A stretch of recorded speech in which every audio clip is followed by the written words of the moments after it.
And we are live for another CEO Wisdom Podcast, New Zealand edition with Chris Corke. He is CEO at CORUM New Zealand. The background that you see from Chris there is his actual backyard. It is beautiful. It's one of the most beautiful place I've seen in quite a while. And so much so that I thought, yeah, just another Zoom background, right? But it's actually Chris' place where he and his 3 dogs play and have fun and meditate. So I'm glad to have Chris on. Before we start, this podcast brought to you by podpire.com. If you want to start, scale, or get invited to podcasts through my podcasting companies to get insights from great guests like Chris, to get leads, to also get clients, and to get views, visibility. Podcast is the way, podpire.com. Chris, I'm really glad to have you on. Can you tell us a bit more about yourself and about CORUM? Yep. Thanks, Charles. Nice to meet you. As you know, my name is Chris Corke. I'm originally born in England, grew up in North Wales, and emigrated to New Zealand in 1993. So I've been here for 30 years now. I've got 5 children, 2 grandchildren, a wife, 3 dogs, as you pointed out, and loving the lifestyle in New Zealand. CORUM is a professional services company. I started that 14 years ago. We're about 30 people in size, and we provide services ranging across strategic intelligence for organisations such as IS strategies, business strategies, through to procurement on behalf of government and local authorities, software delivery, service delivery, quality assurance, and we do some innovation engineering stuff as well. And we have a second organisation that I mentioned called Pono Technologies, which is the Te Reo Māori word for trust. And that's a consortium organisation we've built up to provide an evolution for smaller organisations that want to develop in the market. Right. Let's start with your background as a CIO. You were the CIO to various companies. What pushed you to transition from that to entrepreneurship? It's a good point. So I was quite fortunate. I was given the opportunity to become CIO for the stock exchange in New Zealand. I'd worked for the stock exchange in the UK. And in fact, when I first came here, they actually offered me a role to come in and set up a company's news service for them. But a few years later, I was offered the opportunity to run that. And so I ran the technology there for a number of years. And then I moved from there to the TAB, New Zealand Racing Board, which basically is all the racing, horses, greyhounds, etc. in New Zealand, and ran that for a while. I left that to go into consulting because I enjoyed the opportunity to jump from job to job. You have 2 sorts of CIOs in my mind. You have those that are strategic, and they will set up the direction for an organization. Then you have operational CIOs or CTOs who will actually then deliver on the strategy and, be quite comfortable being there for sort of 10 years. I'm more of a sort of 3-year person. So the setting up a consulting organization gave me the opportunity to work for thousands of companies, which we have over the last 14 years. Fascinating. And I think it's fair to say that you've built great wealth while getting at the top there. First, how does it feel to accomplish your financial goal in life? And second, how are you using this wealth nowadays to benefit your social environment? So it is a certain degree of comfort being, having a little bit of money. It makes life a lot easier. It means you can enjoy the things in life that you want to. And one of the things I learned quite early in life is that you need to enjoy it while you still can as well. You don't want to be 75 years old and have 10 million in the bank and not actually enjoying it. So my wife and I use it as an opportunity to sort of travel the world. A little bit of a hiccup with COVID, which most people suffered from, but other than that, we've had the opportunity to go to hundreds of countries, which is fantastic. In terms of the altruistic aspect, as I mentioned, Pono Technologies, which we set up as an opportunity to foster and develop skills with smaller organisations who are looking to build up their capability in the market. So it gives me the opportunity to provide time and effort towards that for them. And that social aspect, you must know that, a lot of rich or wealthy people do not care about it. Like, what has you deeply care as a human to contribute to that and to give back? I suppose it's a combination of things. I'm not from a wealthy background, I'm sort of self-made person. So that gives me the opportunity to see how anybody can achieve if they wish to do so. And I know that's, traditionally seen as being the American dream, but in New Zealand as well, if you work hard, nose to the grindstone, then you can succeed. and I want to give other people the opportunity to do that as well. And so I don't take my success for granted. I see it as an opportunity to help other people. The other thing is New Zealand as a country is a very socially focused country. We've got some institutions over here, such as accident compensation corporation, which means there's no risk, no fault if you have an accident, so you're covered automatically. So it means if you fall off a ladder, you'll get paid an income to get yourself back up on your feet. So that's very much the ethos of the country as a whole. So that's one of the reasons I live here as well.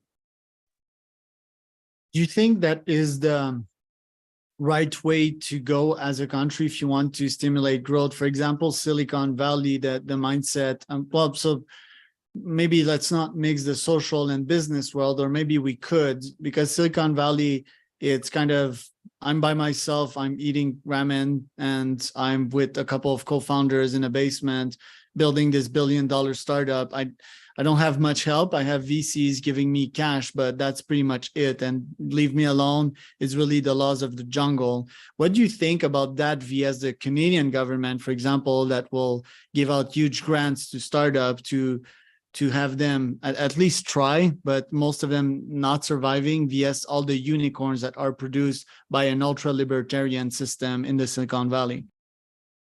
Yeah, so it's an interesting conundrum, really. There are values on both sides. I was actually trained as an economist when I went to university, so I understand the whole laissez-faire, this command economy is one of the things I sort of grew up with. Having support is fantastic, but it's got to be directed support. You don't want a government that's just going to throw cash willy-nilly at people and just say, off you go and deal with it. As you can see, government departments as a whole, and this is a generalization, but I've seen to be a truism, are efficient only when they have an injection of commercial reality.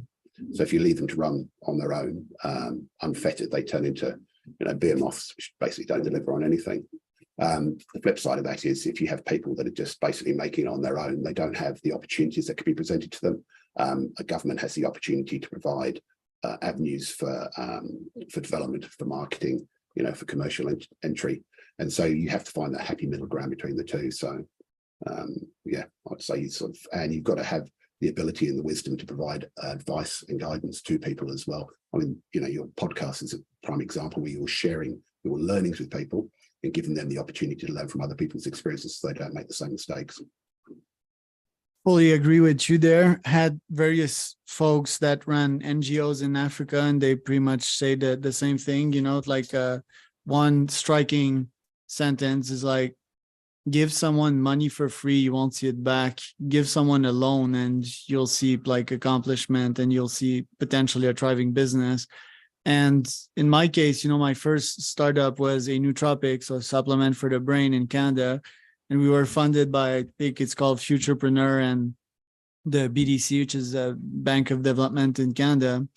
And they gave us this, I don't even have a word for that person, but it was supposedly a mentor that was always late to our meetings and, was in the business of insuring trucks, So, and I was a biotech. And we got like basically not really bad mentoring, but someone that just didn't have a clue of what we were doing. And basically we failed. And by the way, we went on TV for that one on Dragon's Den / Shark Tank. And the investors had no clue of what we were doing too, which is why we got $0 in investment. Want to talk about CORUM though. Real love the website, real love everything that you're stating there. It's really clear. Love the UX. What do you guys do exactly, and who do you target for what price? Okay, so we sort of sit in the middle of the market from a pricing perspective. New Zealand, as you may be aware, is very much a small to medium enterprise country. So about 95% of our companies are SMEs. So that's sort of 50 plus. So 50 to that sort of 200 mark. We operate across all sectors. So we operate with local and central government. We have quite a big presence in the local authority space, local government space. So we're on all the relevant panels and, meet all the criteria in that. And we operate heavily, as I say, in that. We also work with the commercial organisations, so everything ranging from retail through to old people's homes, for example. And then we also work with the non-for-profit sector, which is quite large in New Zealand. Being a small country, we have a very large non-for-profit structure that supports the infrastructure over here. So we work with various organisations in that, ranging from authority bodies to sort of keep everybody on track and give them learning management solutions, through to critical services for the government. I must guess that the sales cycle must be pretty long. How do you sell to governmental organizations? It's not actually too bad for us. It's funny, you mentioned that, because during COVID, I had a lot of people sort of hitting me up saying we can help you in terms of developing your sales cycle. But we get about 90 to 95% of our work through referral, which is a lovely way to win work, because you're basically being invited in to give a fair price and a fair delivery. And that's based on our reputation and the knowledge that they know they're going to get a fair deal, and we always deliver to time. Our sales cycle ranges. Generally, when we get asked to provide a quote, they range from anything. I've had one signed off within 2 minutes, literally, by a person, through to 8 months. It really depends. Government do tend to take longer, but that's because they're subject to more pressures and more authorities to sign off. This is a particularly unusual year because we have a 3-year government cycle, and this is a government re-election year, and so everything sort of gets thrown out and reconsidered during that period. Interesting. I want you to tell me a bit more about the Human Rights Measurement Initiative. That's quite interesting. Is it like measuring human rights throughout countries, comparing with a bunch of criteria? Tell me a bit more about that one and why you got involved. So I got involved in that through one of the organisations we continue to work with, providing virtual CIO services. So that's one of our service lines where an organisation doesn't require a full-time person. They want somebody with a better breadth of skills across multiple sectors and call them in on demand. And that organisation's motto, so they're effectively the economic research organisation for New Zealand. So they provide all the economic research and development for the government and for various bodies over here. They established an ancillary function called the Human Rights Measurement Initiative. And what they do is they, as you say, they measure the human rights abuses around the world and provide a forum for observation on that. So I got involved in it because it's an altruistic aspect, something to do. And what does it do exactly, and why is it important? Well, they're entirely independent, so they don't have an axe to grind in it. And unfortunately, all countries have a view on whether or not they're undertaking human rights abuses, and it depends on the person's observational point. They basically monitor it throughout the world for all the different countries in the world to see how well they're actually performing. Love it. Want to ask, like, how do you invest your energy nowadays as a CEO? Is it mostly through delivering the product, building a team, mostly through sales? Like, what does a day in the life of Chris look like? It's across all those things, actually. So I'm responsible for obviously a significant component of the business development for the organisation, but I do have people that help me in that space, and I've got a person at the moment who's going through that as a sort of mentoring program. As a CEO, I've obviously got responsibility across our team as well, making sure that everything's operating well and we've got the right processes and health and safety, etc., in place, in conjunction with my co-director, who's the COO, and my wife, as it happens. So that's been quite good. And I do a component of delivery as well. In fact, I'm running 4 different projects at the moment. But that's really keeping my hand in and making sure that I understand how the business is operating. Because I think, it doesn't matter how successful your business is, you still got to remain real and actually understand what people are doing on a day-to-day basis. The technology changes so much. It's key that you sort of keep your eye on the prize. Couple of questions into one here. Do you crunch more hours than you used to when you started the business? And second, do you feel you deploy more energies nowadays, or are performing even better than when you started? So I do less hours now than when I first started the business. When I first started, I was probably working 60 to 70 hours a week. Now I work, pretty much get away with the standard week most weeks, unless there's a bit of a push coming forward. So that's quite good. And in terms of working more efficiently, absolutely. As we develop and we deliver more, we become more intelligent in terms of our ecosystem. And so the ability to deliver becomes much, much easier. You've probably went through crunch times. You certainly went through an economic crisis. So what tips do you have for stress management or staying afloat as an entrepreneur when shit hits the fan? Yeah, we've been quite fortunate during that, actually, to be honest. We've had a couple of sort of micro recessions in New Zealand, and obviously it's a reasonably difficult time at the moment. But we managed to keep our head above the water in all instances. So I think you just got to focus in on the core value that you're actually delivering. You've got to remain true to your brand.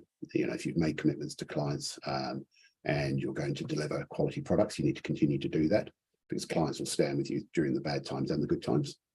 And, you know, making sure that the people that are working with you don't get burned out.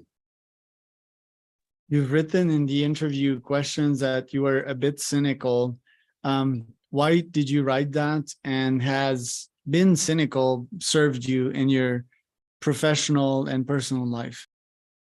I'm not sure about personal life, and my family might disagree with that. But, yeah, my professional life, yes. I think you know, you've got the expression half empty, half full. I tend to be probably half empty when I'm looking at an opportunity. I look at the worst case scenarios, you know, effectively modeling in my head where it could go, and sort of make sure I put in place controls to make sure that it doesn't go down that path. So, you know, cynicism being, it's probably not going to go the way you want it. Fortunately, most things do, but, you know, best to plan for the worst. As long as you have an optimistic visionary partner, you know, like me, in my case, I'm the visionary, I'm the optimistic, and I need not cynical, but very realistic folks that are like, okay, that's how we're going to make this happen, you know, step one, step two, and then they execute relentlessly. What do you think about that? Yeah, no, I'm very fortunate. I've got a very sort of yin and yang partnership. As I say, my wife is the co-director in the company. So the two of us have run it for a number of years, and she offsets my weaknesses, which is the key thing that's required. Yeah, two last questions for you. So how does one maintain a relationship healthy working with their counterpart? And second, what you and your wife did as a plan to teach the children on how to start their own thing without being giving everything? So the first one, in terms of keeping a relationship healthy, it's about drawing boundaries. You know, you've got to be able to leave the work at work. I'm quite fortunate when we've got a couple of offices and they're remote away from our domicile. So it gives us the opportunity to go to work, which is really important. I know, with COVID and people working from home, it's created an opportunity for people to do that, but it does create a sense of mental release to actually go to work and to go home. So that's one thing. So sort of focusing on the business at business. That's not to say that we don't talk about business outside of that, but we keep it to a minimum. Sorry, what's the second question? Yeah, the children's parenting lessons. If you are wealthy as a human being, like I don't want my children to be spoiled, want them to start in entrepreneurship as soon as possible, create their own wealth. How does one do that? It's about treating them fairly. It's not about throwing money at them. If funnily enough, 4 of our children, 4 of the 5 actually do work for the company in various roles, but they're, 3 of them are technical specialists in their own area.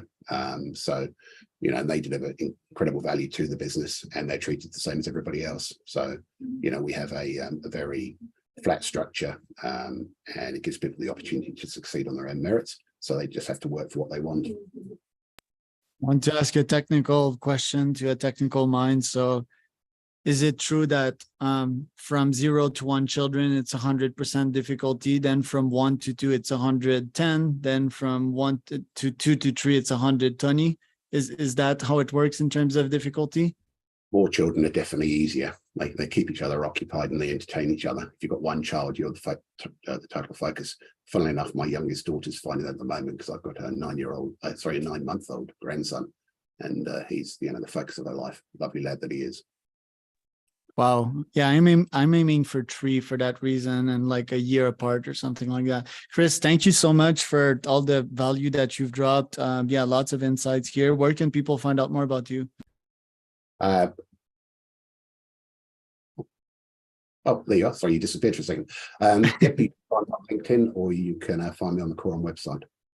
There you go. So Chris Corke on LinkedIn, right? And the website for that, those that don't know, it's corum.co.nz. I'm Charles, your host, CEO